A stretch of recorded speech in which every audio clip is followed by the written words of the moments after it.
when we're trying to understand why do people share certain types of information but not others, it's not necessarily about the details of that story or the details of that information. It's more around what are they trying to say to their friends, family, to their acquaintances. What is the statement they're trying to say about their identity? I'm Jack Newton, CEO of Clio, and this is the Daily Matters podcast. On Daily Matters, we talk with legal professionals, industry leaders, and subject matter experts about the future of law. We explore where the legal industry is headed, how legal practice is changing, and what you can be doing to position yourself for success. This episode of Daily Matters is brought to you by the 2020 Clio Cloud Conference, the world's best legal conference, which is going completely virtual for the first time in 8 years. Get your pass now at cliocloudconference.com. Today's guest is award-winning digital media scholar, author, and journalist Alfred Hermida. Alfred is director and professor at the School of Journalism, Writing, and Media at the University of British Columbia. He's the co-founder of The Conversation Canada, and he's a former online news pioneer with the BBC. He's also written 3 books on journalism and social media. Alfred, it's a pleasure to have you on the show. Thank you, Jack. Pleasure to be chatting with you. So, Alfred, you've been at the forefront of digital media for more than 2 decades. Can you give us a bit of background on your career? Well, before I became a professor, I was a journalist with the BBC, and I started in the early 90s, before the internet became a thing, really working in radio and television, but got the internet bug in the late 90s as one of the founding news editors of the BBC News website in 1997.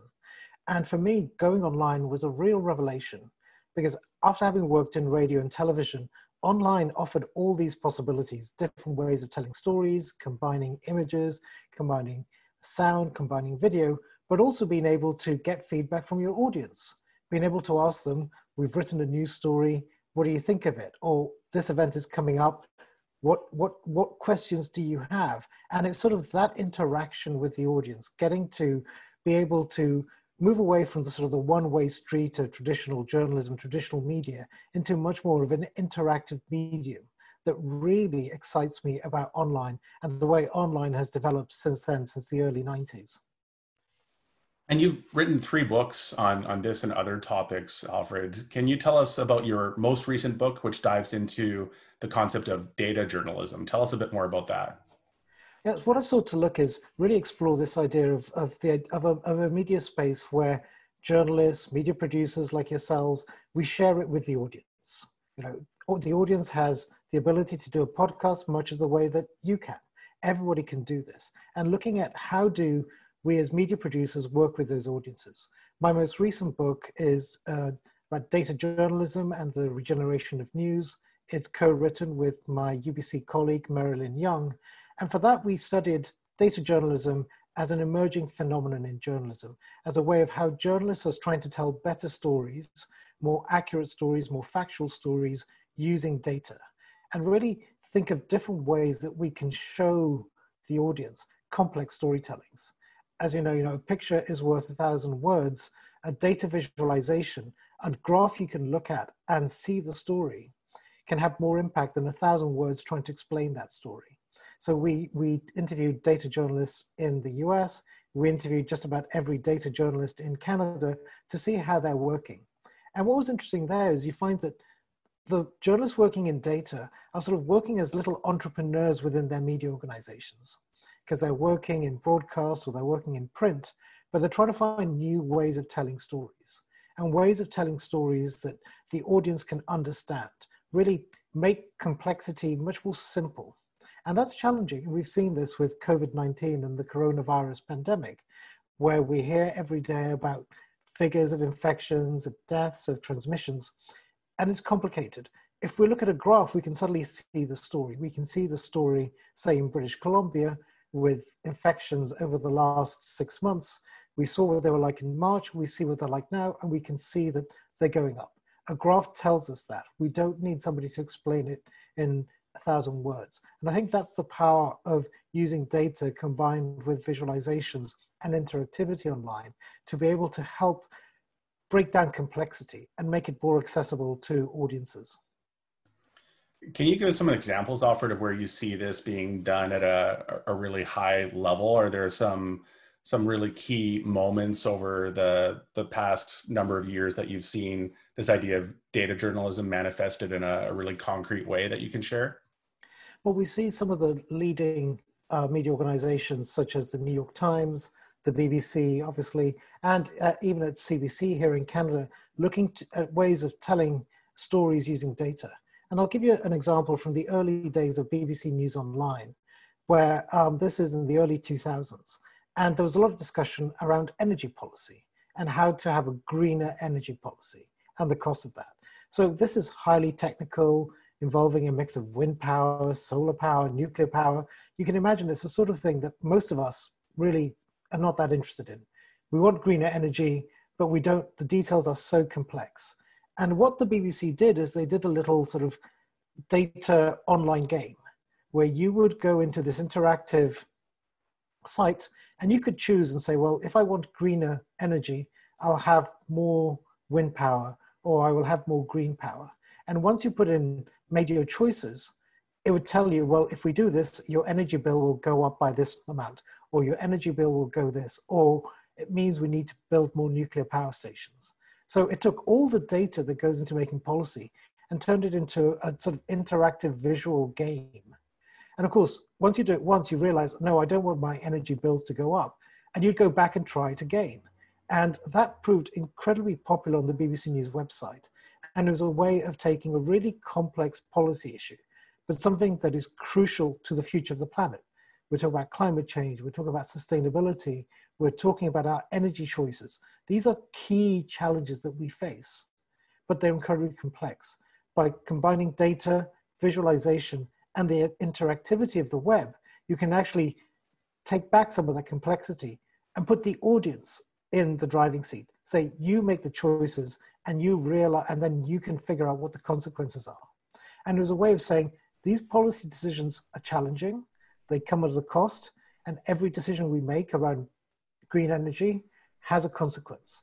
And we have to live with those consequences. So I think that for me was a very early example of the power of combining data, visualization, and interactivity to help people really understand some of the complex, wicked problems that we face in society. There's some interesting parallels here too with lawyers that are increasingly needing to deal with the same kind of sea of data in various aspects of their jobs, both in the courtroom and in their law offices, and thinking about how can they leverage data to storytell, to make a case for a client in the courtroom, or how to optimize their firm from a key performance indicator standpoint.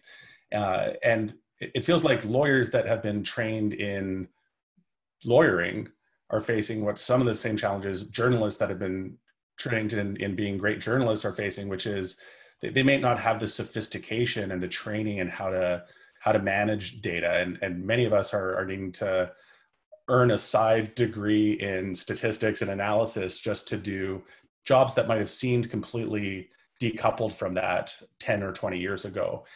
Can you tell us about how journalists are navigating that challenge in the newsroom? Are they bringing in different kind of staff to support them in those analyses? Are they building up their skills on their own? It feels like it's a significant new challenge that the ocean of data that we're benefiting from in so many ways is challenging us in new ways as well.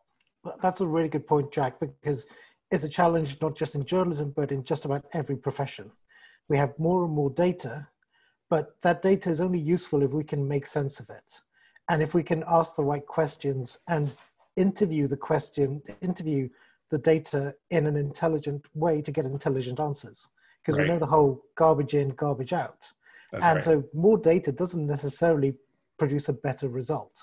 I think here, part of it is using automation. So some of the ways journalists and newsrooms have tried to approach this is by developing sort of machine learning that can basically, in some ways, not just work with figures, but work with text, work with reams and reams of documents to be able to search for it for particular keywords or particular sections. So in some ways, using machine learning to do a first pass at that data to figure out, is there something in these documents that is relevant to my story, or for lawyers, that's relevant to your case? So instead of having one of the associates go through all these documents, or a team going through documents, using AI to take an initial first pass to interrogate that data and try to surface what's happening.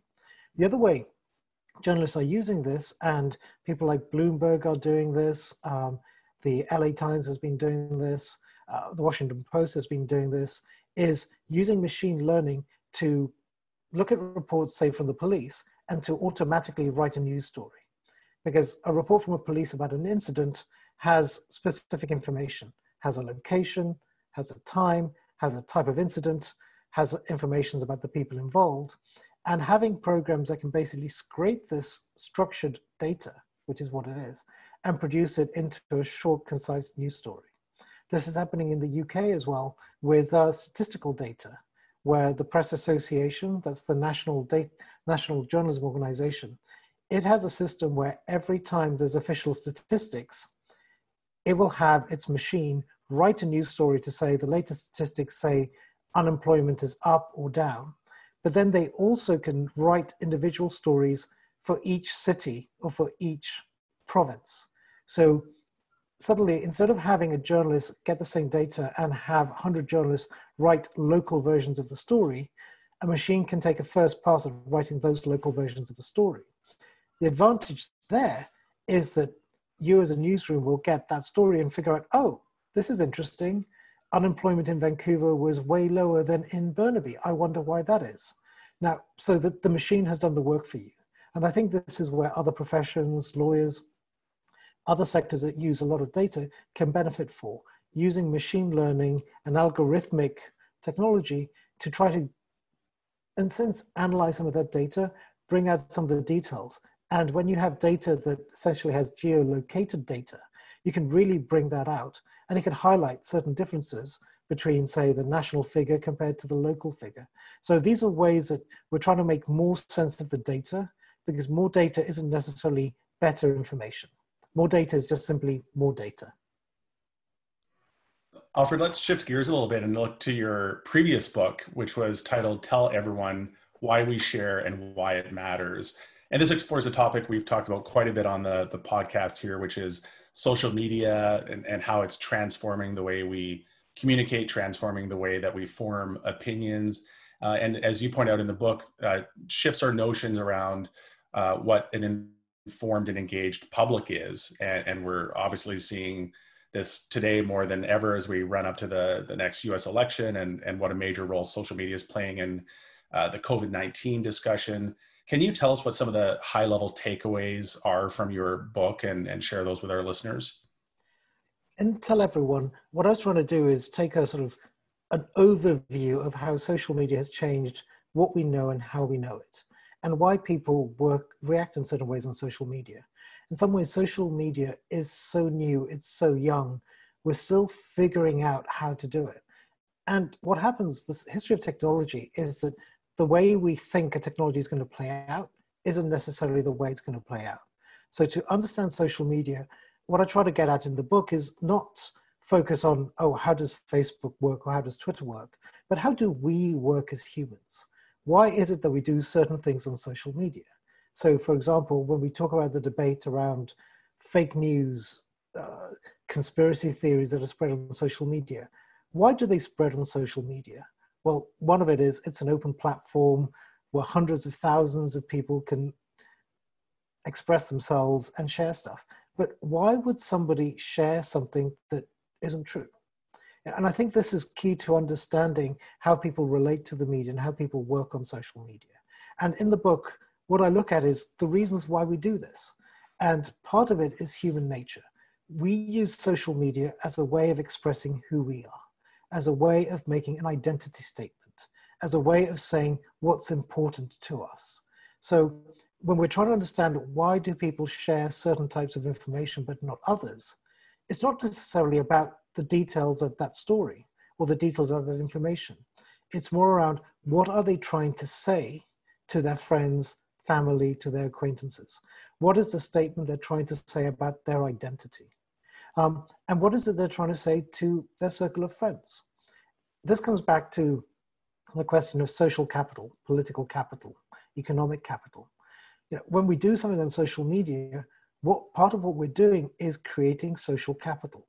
We're trying to say to our friends, look, I know about this topic, or I found something that's really interesting and entertaining. And I think that's one of the things that comes when you wonder, why do people share something that looks like on social media it's not true? It's the whole, you wouldn't believe this. Well, people sometimes share the you wouldn't believe this, not because they know it's true or false, simply because it's entertaining. It's like, believe it or not, look what I've seen. And everybody knows it's not true. So it's not the fact that it's true or false that's the issue. Is it entertaining? And that's kind of part of what I try to do, is unpack why is it that we do certain things on social media that seem really strange and odd, like sharing something that we know is not true. Well, we share it because we think it's going to be entertaining.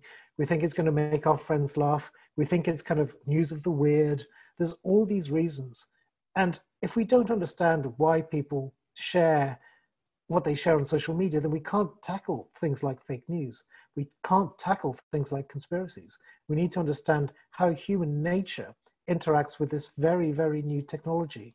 And that will help understand why things are happening the way they are. And is this also elaborating on some of the ideas that you just shared there, thinking about the incentive structures that are baked into these social media platforms when it comes to getting likes or getting retweets? What are the reward mechanisms that these social media platforms providing users? And essentially, if the reward mechanism is get more followers, get more likes, get more retweets, are you seeing that come through in the behavior as well? This is not just something they find, interesting, but maybe something that they think people will react to. That's very true, because I look at social media in a way like it's a city you've created. And when city planners create a city, they make decisions around, is there going to be a highway through the city? Where the park's going to be located? What's public access? What's private property? When somebody designs a park, they can make a choice between having lots of green spaces, having playing fields, having a skateboard park. These are all conscious decisions that will affect how people use those spaces. Similarly with social media, they're making conscious decisions to try to get people hooked on that platform. And that's where these incentives come in. Because one of the things I found when I was researching Tell Everyone is in neuroscience, there's been research looking at how the brain reacts to different incentives. And one of the really remarkable things I found in the research is that when we are assessing information, we already start thinking about whether is somebody going to be interested in this before we're actually even consciously aware. Our brain is already making those calculations before we're consciously aware of, do I hit that retweet? Do I hit that like button? So it's sort of like baked into the way we think. And of course, if we share something and we see that we're getting a lot of reaction, that is rewarding to us. And of course, the more rewards we get, the better we feel, the more we want to do that. And these platforms understand that. These platforms understand how we work as humans, understand the science behind how we react with information. And so when we talk about Facebook, when we talk about Instagram, we need to understand the science behind how we react on these platforms and how these platforms seek to manipulate us.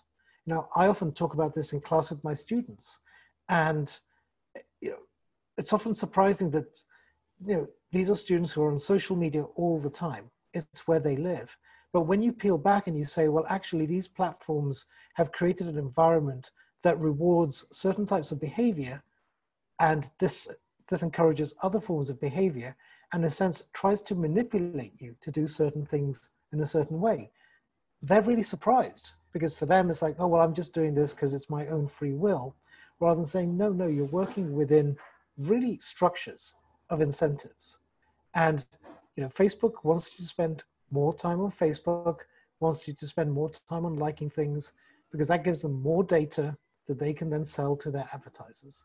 And once you peel that back, I can see that in my students going, oh, this is not just an open space where anything goes. It's a space that's being created in a particular way that's trying to encourage me to act and behave in a particular way. Much like when a city planner creates a park, You're trying to encourage people to behave and use it in a certain way.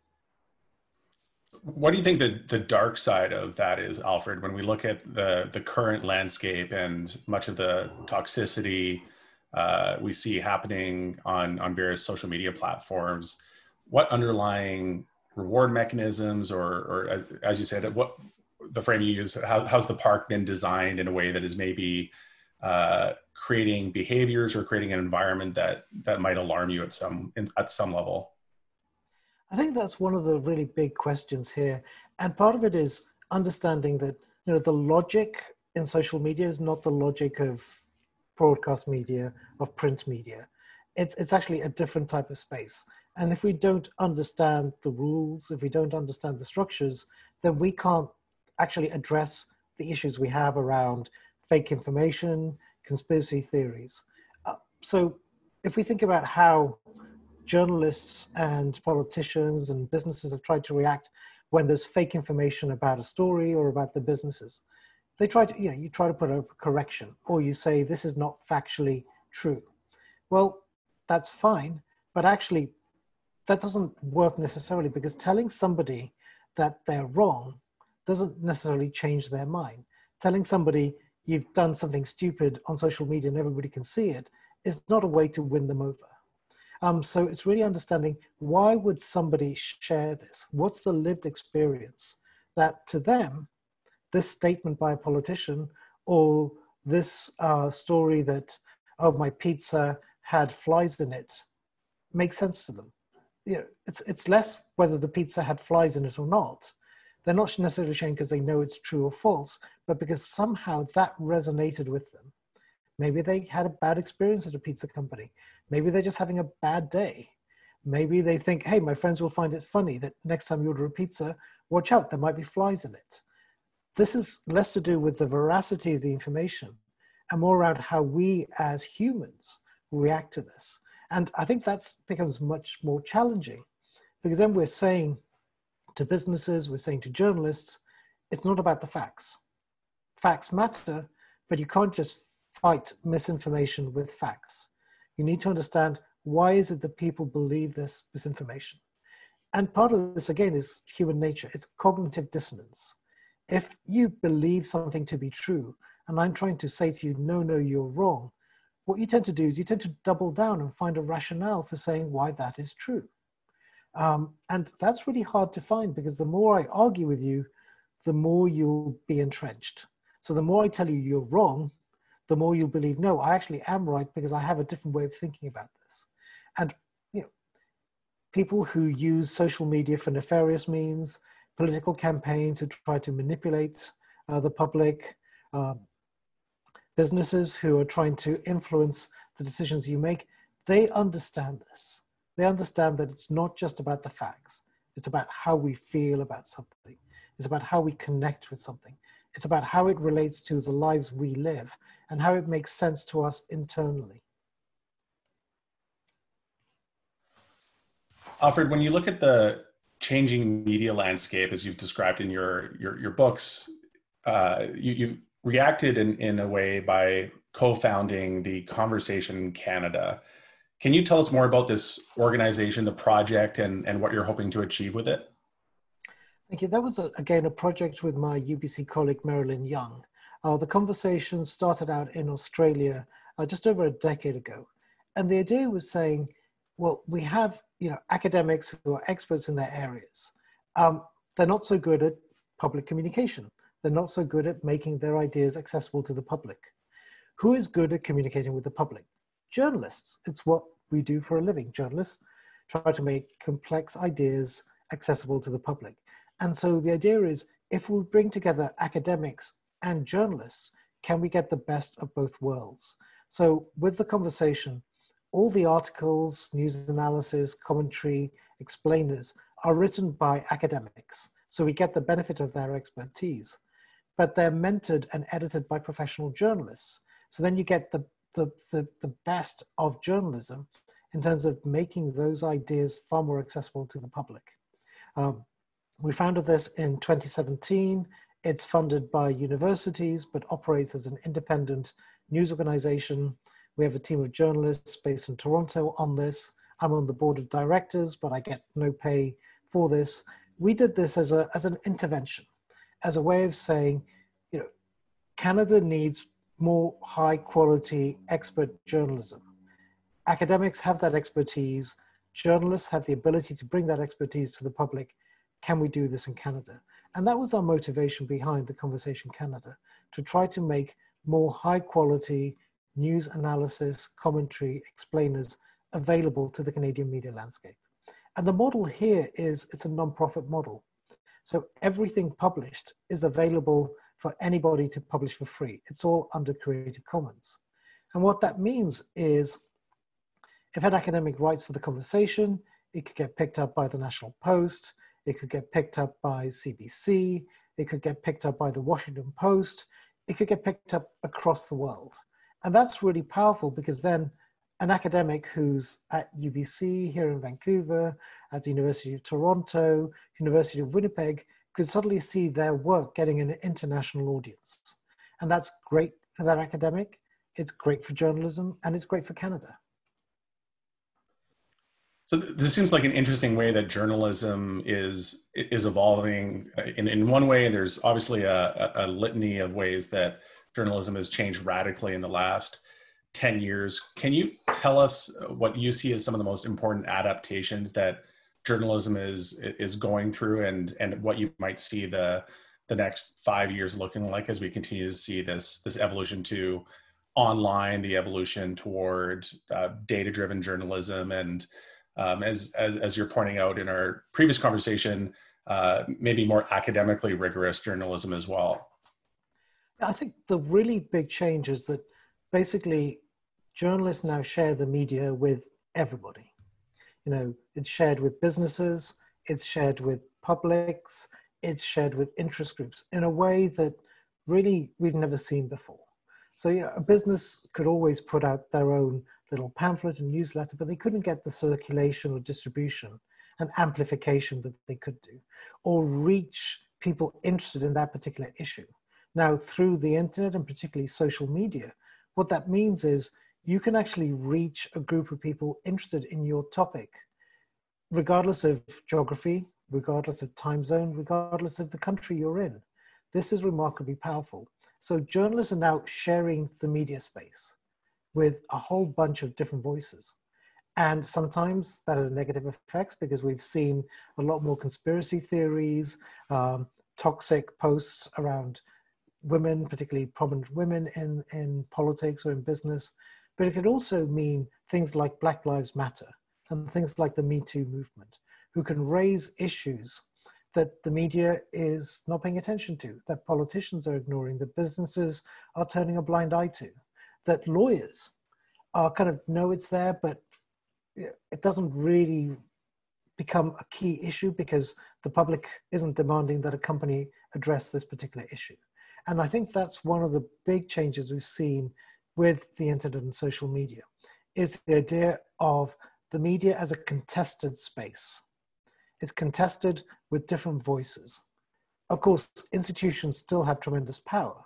And if you're the Globe and Mail, you're much louder than somebody in a bedroom in Burnaby tweeting about a particular story. Somebody might not see that. So institutions still have power, but it's the ability as a collective for people to come together and raise concerns about particular issues and change the agenda. We've seen this with the Me Too campaign. We've seen these with Black Lives Matter. We saw it in Canada with Idle No More and the Indigenous protests of environmental issues. These are ways of giving voice to people whose voices were not just ignored, but silenced and marginalized in the media and in other sectors, in politics and business. And because that's happening, we have to pay attention to that. We cannot ignore this. And that's been, I think, the biggest change we've seen in the media landscape. Journalists operating in a space where they're sharing the media, and it is a contested media environment.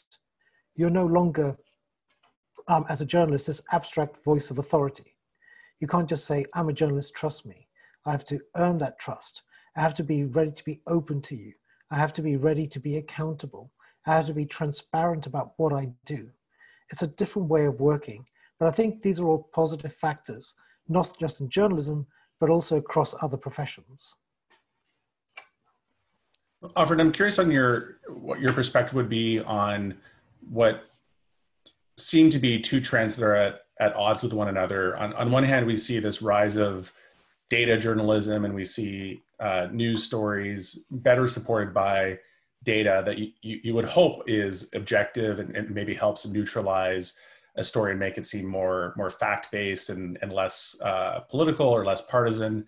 And yet, on the other hand, we see what seems to be eroding trust in the media, in the general public, despite the fact that we have better data to support these news stories and opinions than we've ever had. Can you talk a little bit about that disparity and maybe what you think we need to see to see the public rebuilding trust in media? I think here it's a really interesting point, because this is a question that's asked in so many professions. And this is not in journalism. I can see this in the legal profession, in the medical profession. How do we gain that trust? And you gain that, the way to gain that trust is not by pumping out more information and saying, I'm the expert. That doesn't work. The way to gain that trust is by listening. To be able to say, yes, I am the expert, but I want to listen to your point of view, your perspectives. What is it that you're concerned about?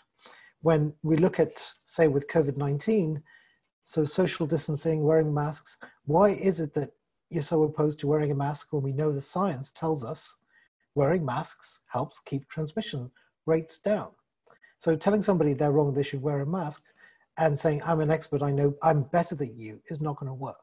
So it's really to listen and understand, why is it that you're so opposed to this? And I think that's when you start to develop a relationship with your audience, with the people you're trying to connect with. Because it's less about sort of the top-down model of, I know what's best for you, do this, and more, let me understand where you're coming from and how what I can do, bring my expertise to that to help us move to a place of better understanding. And in some ways, that's really what we're seeing now, particularly in places like the US, with politics being so polarized. You have two sides shouting at each other.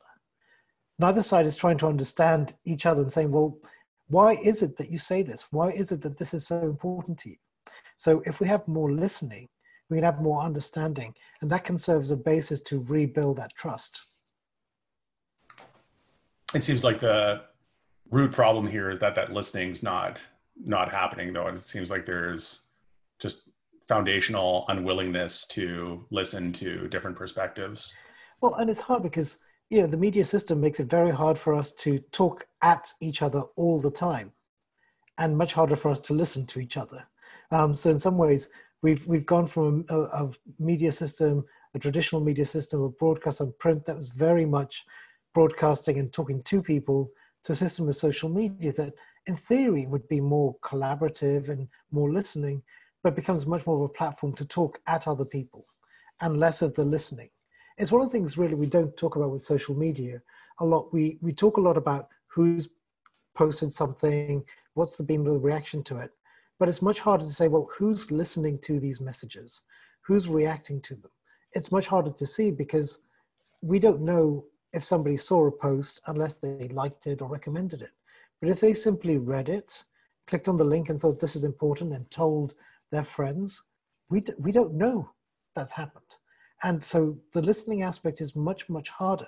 And it's one thing, in Tell Everyone, one of the chapters I talk about is how businesses could value doing more listening.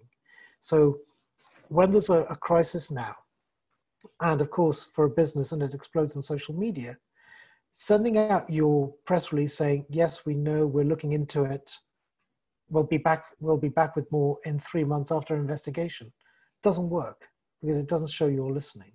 The way to react is to acknowledge those complaints, to say, yeah, we think that's important, we're sorry that happened to you, let's figure out, and ask those people, what would you like us to do about that?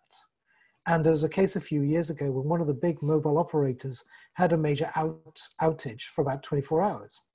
And the traditional response would have been to say, we're working on the problem. But instead, what their social media did is they replied to every single person who complained about it on social media. So they couldn't do much, but they could show that they were listening. They could show that they were paying attention, and they could acknowledge the problem individually. And that is a remarkably powerful thing to do on social media. If somebody wants to be heard, and you're a business, you're a journalist, you're an institution, if you acknowledge that, yes, I'm hearing you, I'm listening to you, that is remarkably powerful. And what this mobile company did then is essentially change what was a major PR disaster for them into one where, oh, okay, the network's down, but they know the network's down, they've replied to me, they've acknowledged that it's a real problem, it's a real pain to not have my network working, but they're working on it. Oh, but I've been heard. I've been acknowledged. That is a remarkable, powerful thing to do on social media. And it's something that I think across the board, we don't do enough of. Acknowledge the voices who want to be heard, who want to be taken seriously. So Alfred, to wrap up, as you know, this is a legal podcast, and one of the reasons we were so interested in talking to you is it does feel like there's so many parallels between the way that journalists are needing to evolve to match the changing landscape and the way that lawyers are evolving to adapt to those same changes. Can you talk about what you feel some of the things that lawyers should be thinking about most rigorously and carefully about today, given this evolving landscape should be? In some ways, I can see some parallels, quite parallels with how journalists work. And in some ways, the biggest challenge is that there might be information on social media, on the internet, that affects a case you're working on, but as a lawyer, you can't talk about it because of confidentiality. You can't address it, but it will impact that case. And it's similar to how journalists might be covering a story where people are reporting that this has happened or that has happened. And as a journalist, you need to check it. You can't just say, oh, somebody on Twitter said 12 people died in this accident. Oh, somebody else said 10 people. You have to check it. But you can't ignore it. You can't ignore the fact that people are talking about this. So it's a balancing act. And the way journalists have done this is by acknowledging that, yes, this has happened. There's chatter on social media. There's different details. And we're working to verify what's important.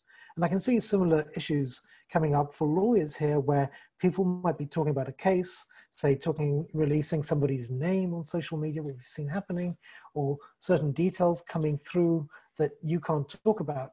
But I think the thing to do is to acknowledge, yes, we know this is happening. We know this has been discussed on social media, but we're bound by confidentiality. We realize it's not ideal, but we're not in a position to talk about this, and we're working on it to verify it. I think part of that goes back to the point around listening and acknowledging.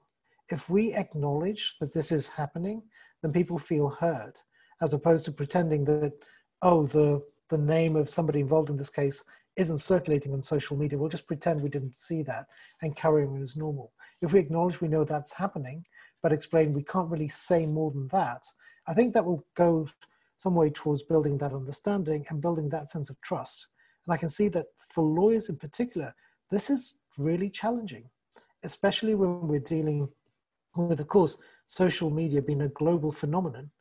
And we've had cases happening in the UK where, because of the reporting restrictions and legal restrictions, certain details can't be released by the press, but they have been made available in the US through social media because there's a different legal system. And that's a nightmare, not just for the journalists, but for the lawyers, because this information is not supposed to be in the public domain, but because we're dealing with different national jurisdictions and social media is a global phenomenon, suddenly this is really challenging. So I think that it goes back to acknowledging this is happening and explaining what you can do and can't do about it. In some ways, being very honest and transparent about, yes, we know this is going on.